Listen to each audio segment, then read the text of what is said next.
Hey everybody, so initially for this week's Indie Outlook series, I plan to talk about Sifu, an upcoming game by Slowclap. But right before I started working on that video, Slowclap tweeted out that new gameplay and info would be coming our way on Friday, so I decided to table that video till after we got a good look at that new gameplay, and do an Indie Spotlight instead this week, with the difference being the Outlooks are for upcoming games and the Spotlights are for games that are already out. I was looking through Game Pass trying to find an indie game that was maybe lesser known and that I hadn't played before, and right at the end there I found a game with a really interesting stripped down art style that seemed to have some brutally tough sword combat, and I said, yeah, this game has my name written all over it. Somebody online said it's a dying simulator. Perfect. I can't wait to play this, get frustrated half the time, beat it, and then say it wasn't even that hard. Now that I'm on the other side of this game, I can confidently say it's not for everybody, but I think that everybody should try it out. So let's roll the intro and I'll explain why that is.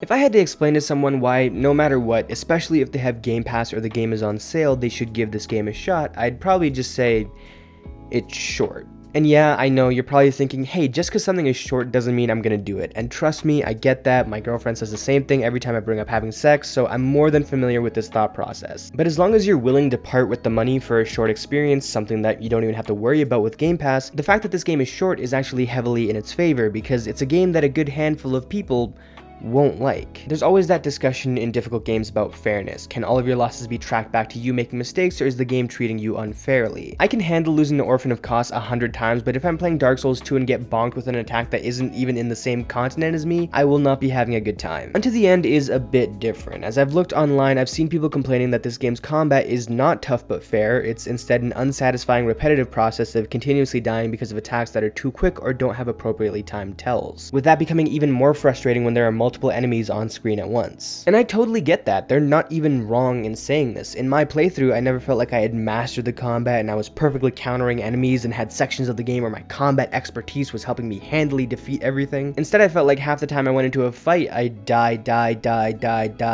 win, but not feel like I did so out of any skilled countering or fluid attacking and defending. Which is how I feel when I beat a tough area or boss in the Souls games or in Ghost of Tsushima or in Doom. So I get why someone would have issues with the core combat of the game. But the thing is, I didn't feel blueballed by the combat in this game because while the satisfaction didn't come directly from being a badass with a sword, I most certainly felt satisfied in the same way you do in, say, a puzzle game. See, Unto the End opens by telling you it's a defense-focused combat experience. And while that makes you think, okay, yeah, I gotta block and parry in this game, there's actually a little bit more to it. In the case of facing multiple enemies at once, I could never handle parrying or blocking the both of them back to back because of your somewhat slow-moving character and the very fast-moving enemy attacks. So I needed to use strategic rolling and maybe a quick jab or something to bring space between me and one of the enemies so I could focus on the other one for a split second. Or as the combat started getting more difficult and therefore more things started happening on screen, I started adapting and finding ways to use other things to my advantage. For example, during this fight I realized that an enemy spear can actually damage another enemy, so I'd set up the scenario perfectly that would allow me to duck under the opening attack of the fight, which is always a spear toss, which would then hit the enemy behind me, and boom, now I only have one guy to deal with. Using ideas like this in tandem with my throwing knife and also learning how to time an attack right after a throwing knife that would catch enemies while they were getting up felt like real highlights of the combat. And as such, I view Unto the End as a combat puzzle game more than anything. I won't show the final boss here, but while I've seen online that you can absolutely totally mess this dude up if you get really good at figuring out the tells, like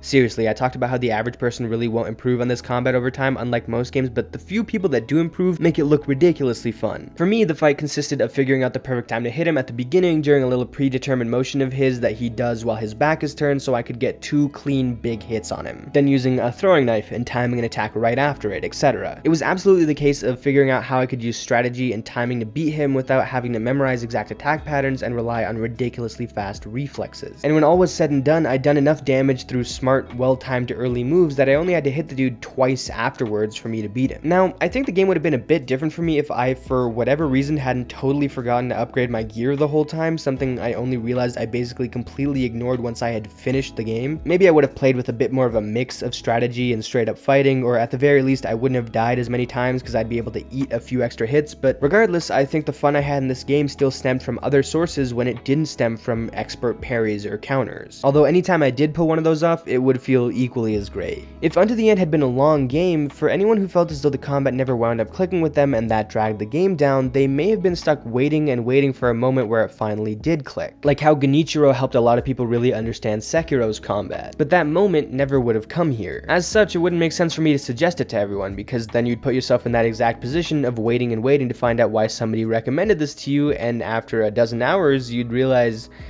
you just spent a lot of time doing something that absolutely isn't your thing. But because it is short, I think everyone should give it a shot. People who don't find the value in its puzzle combat style don't really feel like they wasted their time, and everyone else has a chance to fall in love with this unique take on an action survival game. In my books, again, especially if you're aware about the stuff before you spend money on it, and especially if you have Game Pass and don't have to spend money, that's a no-lose situation. Before I wrap up, I also want to mention that this game's art style is one that I really like. It's got some clunky animation and not the most realistic or detailed character models, but that's kind of the charm. It feels almost like a game filled with paper cutouts. There's also some interesting trading mechanics and world building going on in the background that, I'll be honest, I didn't really know was a thing until I watched a few videos from other people's playthroughs. And I think when you look at somebody else playing a game and you realize just how much was below the surface that you didn't even know about, you really start appreciating the extra effort and alternate routes and ways to improve your character, because they all feel earned instead of given to you. So for people who like getting a bit more deep into things than I do, pause. That's also a big positive that this game has going for it. Overall, Unto the End is a short and sweet game that doesn't deliver or roll out in the way you might expect, but despite coming for something a little bit different than what I ultimately got, I felt like I had played a game that I'd never played before, and I think there are many people out there who will absolutely fall in love with what this game does. I recommend that everyone should give this game a chance. Try your hand and see if the game speaks to you, because if it does, it might connect far more than you were expecting it to. Thanks for watching, everyone. I hope you enjoyed. More indie stuff is on the way with Sifu next week, but you can also take a look at the stuff I already have on my channel, and also check out my discussion videos. If you're on Game Pass, I just did a video all about the crazy stats of that service. And also check out my analysis and review videos. My two more recent ones are on Returnal and It Takes Two. I'm super proud of how they turned out, so check all of that out. Sub to the channel, leave a like, and I'll see you all next time.